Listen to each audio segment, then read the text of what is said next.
नमस्कार, बुलेटिन में आपका स्वागत। मैं आपके साथ अंकित मिश्रा और आप देख रहे हैं टीवी 27 न्यूज। तो आज 2 दिवसीय राजस्थान के दौरे पर प्रधानमंत्री नरेंद्र मोदी रहने वाले हैं। चूरू हो, नागौर हो या अजमेर हो, प्रधानमंत्री नरेंद्र मोदी का इन 3 जिलों में दौरा होने वाला है।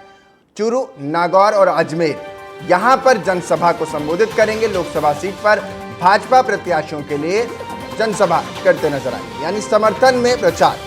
बीजेपी ने चुनाव सभा को अंतिम रूप दे दिया है और इसी के चलते पूरी तरीके से प्रचार युद्ध में बीजेपी मुस्तैदी के साथ आगे बढ़ रही है। दूसरे चरण के नामांकन का आज आखिरी दिन भी है, तो ऐसे में आज ये दौरा बेहद खास हो जाएगा। प्रधानमंत्री नरेंद्र मोदी का 2 दिवसीय राजस्थान के दौरे पर हैं। 3 जिलों में आज प्रधानमंत्री नरेंद्र मोदी नजर आएंगे, जिसमें चूरू हो, नागौर और अजमेर शामिल है। ये तीनों ही जिले बीजेपी के लिए खासा महत्व रखते हैं। प्रधानमंत्री का जो दौरा होता है उसको इस तरीके से डिजाइन किया गया है कि जिन इलाकों में बीजेपी कमजोर है, बीजेपी की सीटें ज्यादा बेहतर स्थिति में नहीं नजर आती है, वहां पर प्रधानमंत्री प्रचार अभियान में खुद मोर्चा संभालते हैं। और आज भी इसी तस्वीर में आपको प्रधानमंत्री नरेंद्र मोदी नजर आएंगे, जब राजस्थान के दौरे पर रहेंगे और इस दौरे के दौरान क्या कुछ प्रदेश की जनता से कहते हैं, यह देखना दिलचस्प होगा। सबकी नज़र इसी पर लगी हुई है कि क्या कुछ गारंटी की बात करते हैं, कौन से नए वादों को जोड़ते हैं। तो साथ ही भजनलाल शर्मा, जो कि प्रदेश के मुखिया हैं, वो भी मंच पर मौजूद रहेंगे। पार्टी के पूर्व मुख्यमंत्री वसुंधरा राजे सिंधिया भी मौजूद रह सकती हैं, लेकिन इन सब तस्वीरों के बीच वसुंधरा राजे भी क्या मौजूद रहती हैं कि नहीं, ये भी सवाल होगा। और इन सब के बीच आज प्रधानमंत्री नरेंद्र मोदी राजस्थान के रण में नजर आएंगे।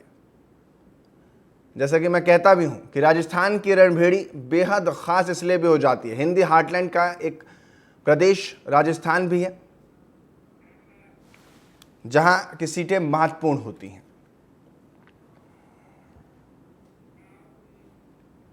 अगली खबर कांग्रेस से जुड़ी सामने आ रही है, जिसमें कांग्रेस आज अपना घोषणा पत्र जारी कर सकती है। ये जानकारी निकलकर सामने आ रही है। घोषणा पत्र उसको कहा जाता है जिसको अंग्रेजी में मैनिफेस्टो कहते हैं, यानी वो वायदे जिसके बीच आप लोगों के बीच वो वायदे रखे जाते हैं।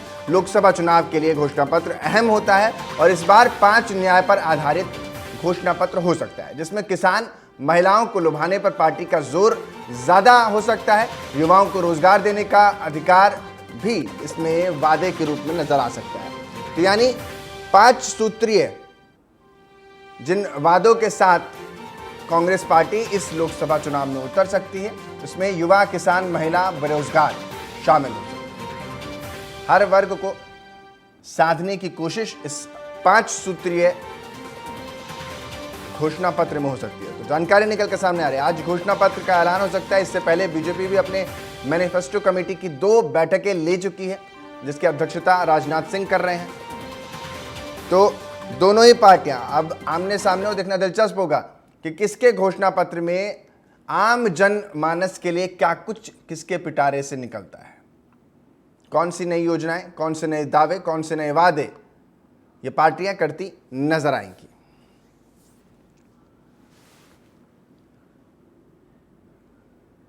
तो साफ तौर पर घोषणा पत्र और इन घोषणाओं में कौन से घोषणा या यूं कहें कौन सा वादा किस क्षेत्र के लिए निकलता है, यह भी दिलचस्प है, क्योंकि भारत विभिन्नता में एकता वाला देश है। पहाड़ी इलाकों की समस्याएं अलग हैं, मैदानी इलाकों की समस्याएं अलग हैं, समुद्री तट के जो लोग हैं वहां की इलाकों की समस्याएं अलग हैं।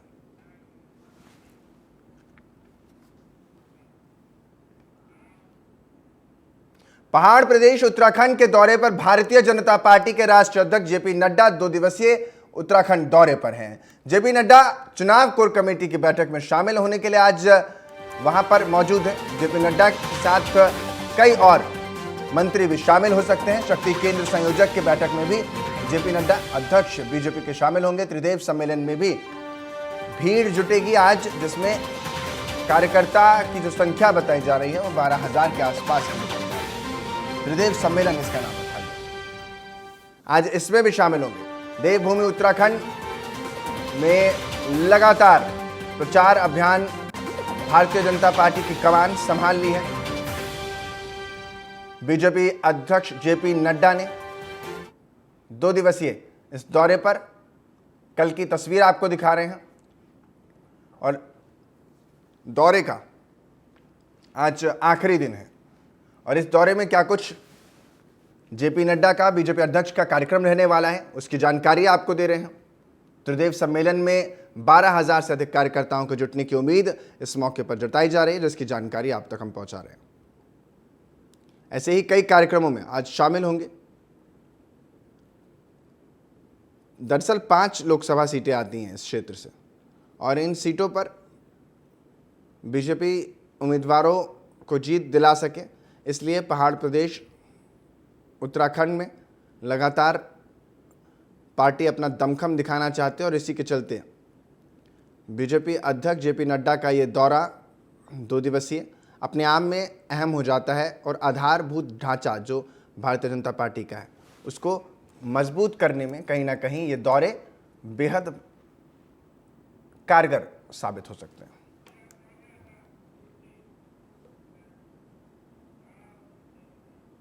मध्य प्रदेश के मुख्यमंत्री डॉक्टर मोहन यादव आज मंडला और जबलपुर चुनाव प्रचार में नजर आएंगे।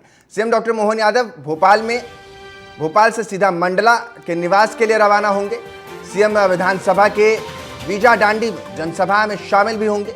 सीएम जबलपुर पहुंचकर स्थानीय कार्यक्रमों में भी हिस्सा लेते हुए नजर आएंगे। तो वहीं प्रधानमंत्री नरेंद्र मोदी के रोड शो की तैयारियों का इस मौके पर जायजा भी मुख्यमंत्री डॉक्टर मोहन यादव लेते नजर आएंगे। जबलपुर कार्यक्रमों के पश्चात शाम 6 बजे भोपाल रवाना हो जाएंगे मुख्यमंत्री। तो पूरा कार्यक्रम विस्तार से आपको समझाया।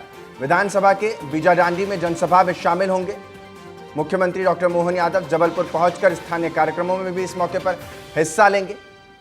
उसके बाद शाम 6 बजे के आसपास भोपाल के लिए रवाना हो जाएंगे। तो मुख्यमंत्री का आज का ये पूरा कार्यक्रम रहने वाला है। भोपाल के मंडला निवास के लिए रवाना होंगे मुख्यमंत्री डॉक्टर मोहन यादव, जो जानकारी निकलकर सामने आ रही है। चुनावों के मद्देनजर मध्य प्रदेश को मथ रहे हैं मुख्यमंत्री डॉक्टर मोहन यादव,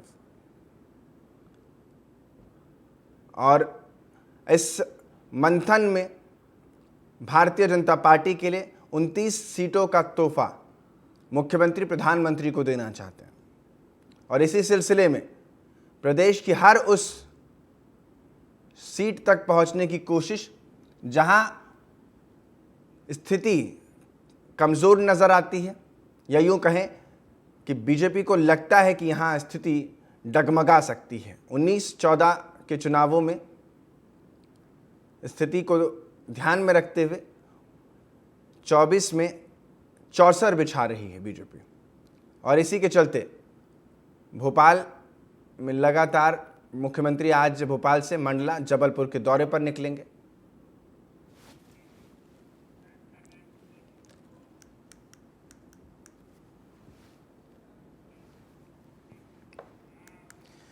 तो वहीं दूसरी तरफ मुख्यमंत्री योगी आदित्यनाथ आज बागपत के दौरे पर रहेंगे। सीएम योगी आदित्यनाथ चुनावी रैलियों को संबोधित भी इस मौके पर करेंगे। तो वहीं रलौद के प्रमुख जयंत चौधरी भी इस मौके पर मौजूद रहेंगे। बीजेपी प्रत्याशी दरअसल चुनावी रैली करते नजर आएंगे राजकुमार सांगवान के लिए, जो कि बीजेपी प्रत्याशी हैं, और खासतौर पर रलौद प्रमुख जयंत चौधरी भी इस मौके पर मौजूद रहेंगे। तस्वीरें आज उन क्षेत्रों से निकल रही हैं। पश्चिमी यूपी का ये सीट है बागपत, जहां अब तक समाजवादी पार्टी अपनी सीटों को लेकर ही सोच विचार में है। कभी सीटें देती है फिर वापस ले लेती है। वहीं बीजेपी ताबड़तोड़ रैलियां करके जन आधार को मजबूत कर रही है।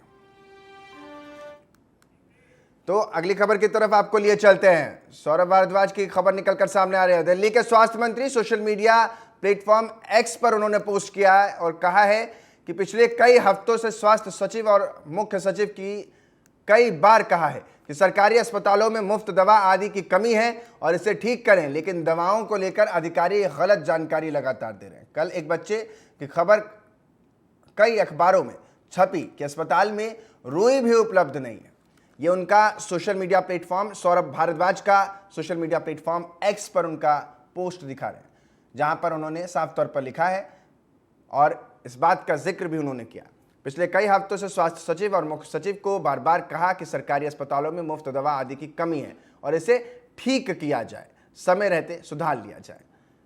मगर अफसर लगातार गलत जानकारी दे रहे हैं कि दवा आदि सब कुछ उपलब्ध है। ये आरोप साफ तौर पर लगाते हुए सौरभ भारद्वाज, जो कि दिल्ली में स्वास्थ्य मंत्री हैं, दिल्ली सरकार में मंत्री हैं, और यह बड़ा बयान।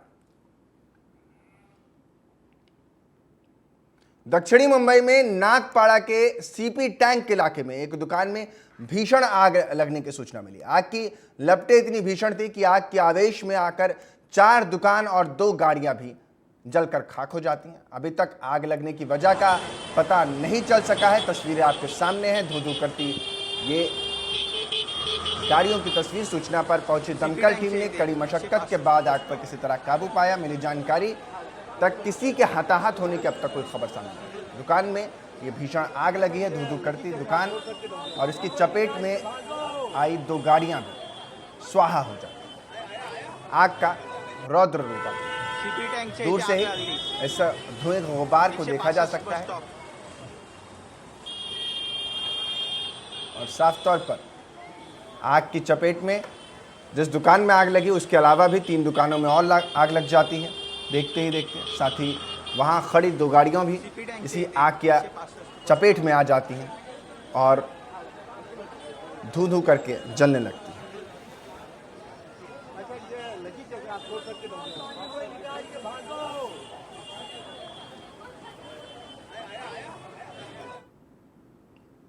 एनसीपी ने लोकसभा चुनाव में अपने उम्मीदवारों की दूसरी लिस्ट जारी कर दी है। भीड़ से बजरंग सोनवाड़े और भिवाड़ी से सुरेश महात्रे को टिकट देकर अपना उम्मीदवार बनाया है। वहीं महाराष्ट्र में कांग्रेस के उम्मीदवार के स्थान पर भिवड़ी लोकसभा सीट से एनसीपी ने अपना उम्मीदवार बना दिया है, जबकि भिवड़ी से कांग्रेस की परंपरागत सीट है जिसको लेकर कांग्रेस दावा ठोक रही है। तो ये दूसरी लिस्ट जो है आपके सामने है, कहां से कौन लड़ रहा है उनके नामों के साथ एनसीपी ने जारी कर दी है ये लिस्ट।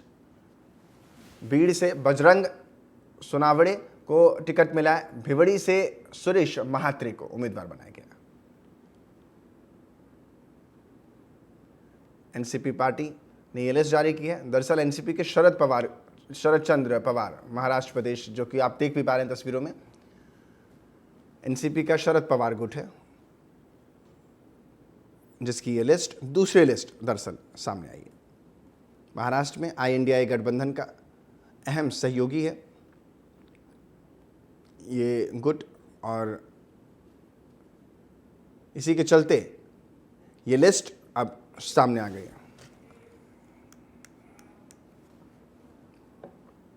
अगली खबर की तरफ आपको लेकर चलते हैं। नर्मदा के किनारे आने वाले होशंगाबाद संसदीय सीट पर हार जीत नर्मदा से ही तय होती है। 2019 में बीजेपी ने 68 साल के सियासी इतिहास में सबसे बड़ी जीत हासिल की थी। इस सीट पर बीजेपी और कांग्रेस के बीच ही सीधा मुकाबला होता रहा है। बीजेपी ने दर्शन सिंह को अपना प्रत्याशी बनाया है, वहीं कांग्रेस ने संजय शर्मा को अपना उम्मीदवार घोषित किया है। TV27 न्यूज की टीम ने होशंगाबाद लोकसभा सीट पर पहुंचकर मतदाताओं से खास बातचीत की। सुनवाते हैं क्या कुछ कहा है। तो दर्शन सिंह को बीजेपी ने उम्मीदवार बनाया है।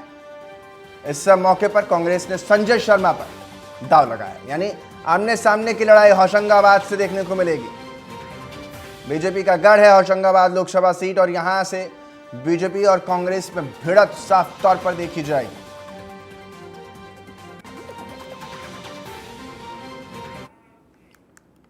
खबर रामपुर से निकलकर यानी उत्तर प्रदेश से सामने आ रही है, जहां मामूली विवाद में एक युवक की चाकू से हमला करके हत्या करने का मामला सामने आया। सूचना मिलने पर पहुंची पुलिस ने आरोपी को गिरफ्तार कर मामले की जांच शुरू कर दी है।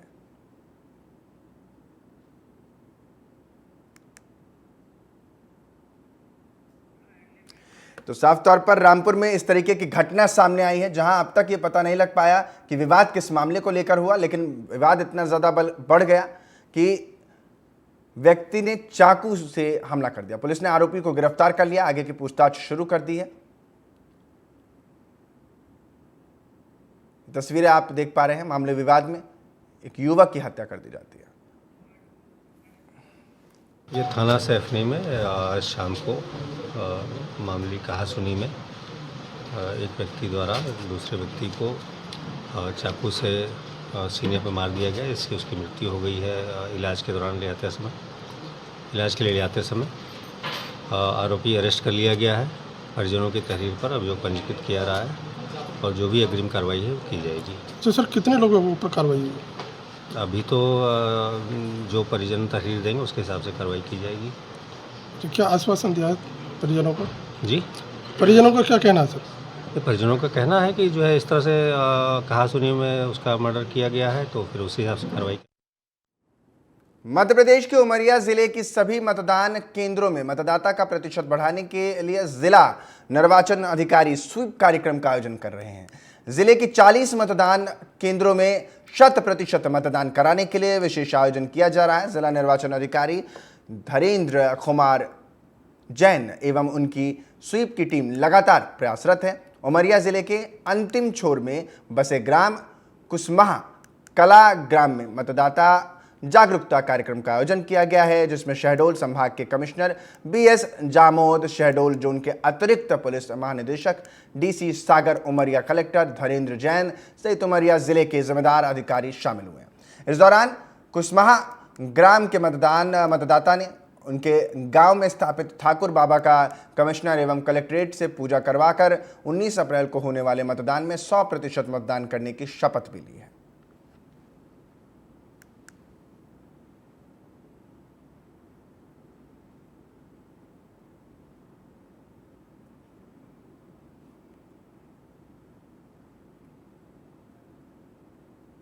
आज स्वीप गतिविधि के अंतर्गत जो आज प्रोग्राम किया गया है उसमें हमारे माननीय कमिश्नर महोदय, एडीजीपी महोदय, कलेक्टर साहब और हमारे ज़िला उमरिया के सभी वरिष्ठ अधिकारी और सभी कर्मचारी, बीएलओ और सभी विभाग के कर्मचारी और यहाँ पर 5 मतदान केंद्र के मतदाता शामिल हुए हैं। उसमें सभी लोगों ने संकल्प लिया है और जो है नुक्कड़ नाटक के माध्यम से, गीत के माध्यम से ये सभा में मतदाता जागरूकता के संबंध में बात बताई गई है और सब अंत में कमिश्नर महोदय ने सभी लोगों को शपथ दिलाई है कि 100% मतदान हमको करना है। और यहाँ के जो विधानसभा में जो हमारा एक मतदान केंद्र 100% कर चुका है, उसी के तारतम्य में हम लोगों ने उस पेरी में जितने भी मतदान केंद्र हैं सभी लोगों को प्रेरित करके, सभी मतदाताओं को प्रेरित करके और 100% मतदान जो किया है उसकी परंपरा को बनाए रखेंगे और बनाने के साथ साथ में दूसरे मतदान केंद्र भी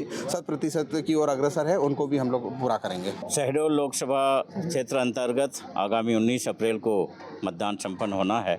इसी के तहत आज स्वीप कार्यक्रम के तहत मतदाता जागरूकता कार्यक्रम यहाँ पर कुसमाह कला में रखा गया था और यहाँ पर 5 गांव के मतदाता यहाँ शामिल हुए थे। भारत निर्वाचन आयोग ये चाहता है कि जितने भी मतदाता हैं उनमें से अधिक मतदान करें। माननीय भारत निर्वाचन आयोग के स्वीप कार्यक्रम के अंतर्गत मतदान के प्रति जनजागृति लाने के लिए यहाँ पर माताएं, बहनें, हमारे बुजुर्ग भाई, बच्चे सब एकत्रित हुए। हम सब लोगों का एक ही परम उद्देश्य है कि 19 अप्रैल को लोकसभा चुनाव का प्रथम चरण है और इस प्रथम चरण में इस क्षेत्र में वोटिंग होगी। तो जनता से ये अपील की गई और जनता ने स्वयं भी इस बात को माना कि हमें 100% वोटिंग करनी है, वोटर टर्नआउट 100% रहना है और संकल्प लिया है। और यहाँ के जो आदरणीय कमिश्नर साहब हैं, कलेक्टर साहब हैं और बाकी साथीगण हैं, सब यहाँ मौजूद थे। ग्वालियर के केंद्रीय जेल में कैदियों से मुलाकात के लिए रिश्वत लेने का मामला सामने आया। कैदियों से मुलाकात के लिए रिश्वत लेने का वीडियो भी सोशल मीडिया पर वायरल हो रहा है, जिनकी तस्वीरें भी आप देख पा रहे हैं। इसी मामले पर कार्रवाई होने की उम्मीद जताई जा रही है। ये देखिए तस्वीरें आप देख रहे हैं साफ तौर पर। रिश्वत लीजिए, कैदियों से मुलाकात कीजिए।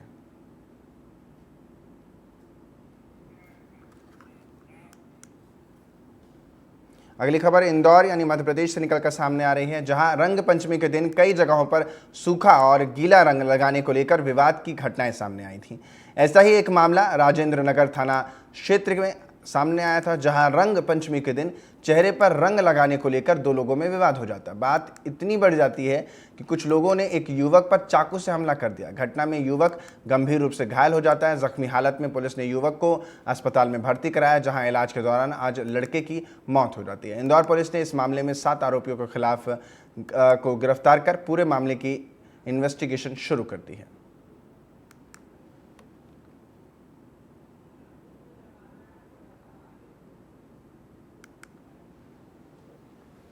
व्यक्ति है, तो रंग लगाने को लेके दो ग्रुप्स के बीच में झगड़ा हुआ था, जिसके अंदर चीनू को चाकू लगा था। इसके अंदर पुलिस ने तत्काल 9 आरोपी इसमें थे, जिसमें पुलिस के द्वारा जिसने चाकू मारा था उसको भी पकड़ा जा चुका है। इसके अलावा 7 आरोपी भी पकड़े जा चुके हैं। 2 आरोपी अभी भी इसमें फरार हैं, लेकिन जो मुख्य आरोपी है उसको पुलिस द्वारा राउंड अप किया जा चुका है।